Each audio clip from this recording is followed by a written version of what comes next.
Қаламызда бірқатар еңбек нысандары пайдалануға берілді.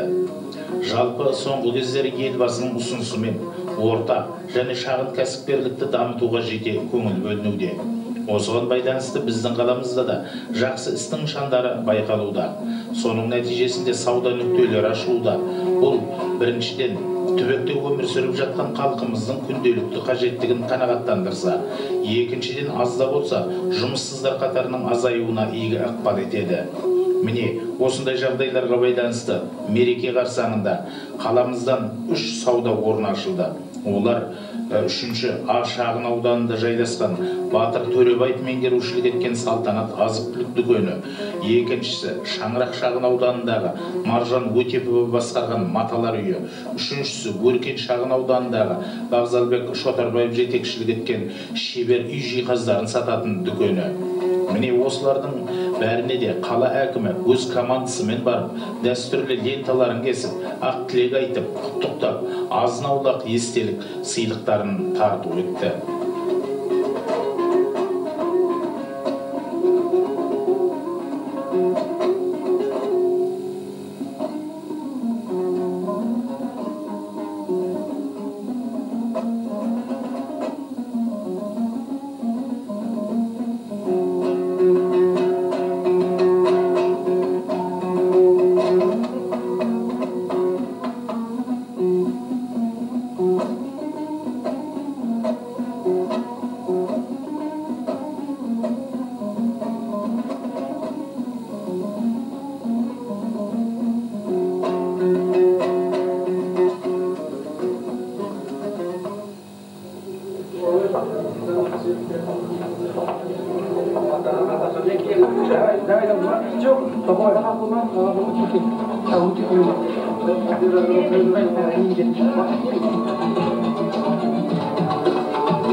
келіндеріңіздің ашып жатқан үлкен құтты болсын.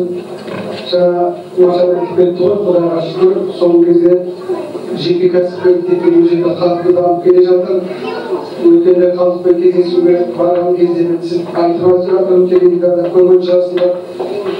Осы жеке кәсіпкерлердің үлесі бір жылда 2 есе артып, 1 миллиард теңге көлеміне жетті игерген қаржысы. Алдыңғы жылы 2003 жылы 483 миллион ақша игерген болса, былтырғы жылы 1 миллиард теңге игерді. Сонымен қатар бұл кәсіпкерлер қалада 100 миллион теңге қаланың салығына салық төледі. Сондықтан мен де айтайын деп отырмын, біз үшін бұл қуанышты, себебі әрбір осындай ашылған нысан көптеген адамға қызмет орны болып табылады. Ол деген елдің қарнын тойуына, еңбек етуіне жақсылық жол ашады деп есептеймін. Бір жылдың ішінде біздер былтыр 130 адамға жер учаскесін берсек, осындай ғимараттар салуға, әртүрлі сауда орындарын салуға, 230-дан астам адамға лицензиямен рұқсат қағазын берді. Оның барлығы біз үшін өте қуанышты жағдай, себебі әр азамат өзінің тіршілігін өзі жасап, бұрынғыдан үкіметке қарап жалтақтамай тіршілік жасап жатыр. Елбасымыз да кеше кәсіпкерлермен кездескенде айтып жатыр. Неғұрлым жеке кәсіпкерлердің үлесі көп болса, мемлекетте өндіретін өнімі, соғұрлым сол мемлекет бай болады деп. Тек қана табиғи шикізатты пайдалану арқылы жаңағы экономика түзейді ол дұрыс емес деп. Сондықтан не айтамыз енді? Бүгін үлкен ұлы күн, жеңіс күннің алдында тұрмыз. Ертең Құдай қаласа үлкен бәйге қос мәшине тігіп жатырмыз. 9 майдың ардагерлердің үйін ашқалы отырмыз. Осындай қуанышты күн сіздердің дастарханыңызға келіп, нысандарыңызға келіп жатыр. Тілейтін тек табыс, саудаңыз қызсын. Адамдар жаңағы орама сатып алып жатыр. Енді мен айтайын деп отырғаным, Құдай қаласа отбасымызбен осы жерге келіп тұратын шығармын деп есептеймін. Құтты орын болсын. Бұдан да үлкейсін, кеңейсін. Құдай қаласа өзенде жер көп, жерді береміз. Осындай қолдан істеген азаматтарға бергенде оны кімге береміз? Құдайдың жерін, Құдайдың қолынан аяйтын жағдайымыз жоқ. Ал қуанышты болсын, тойған болсын.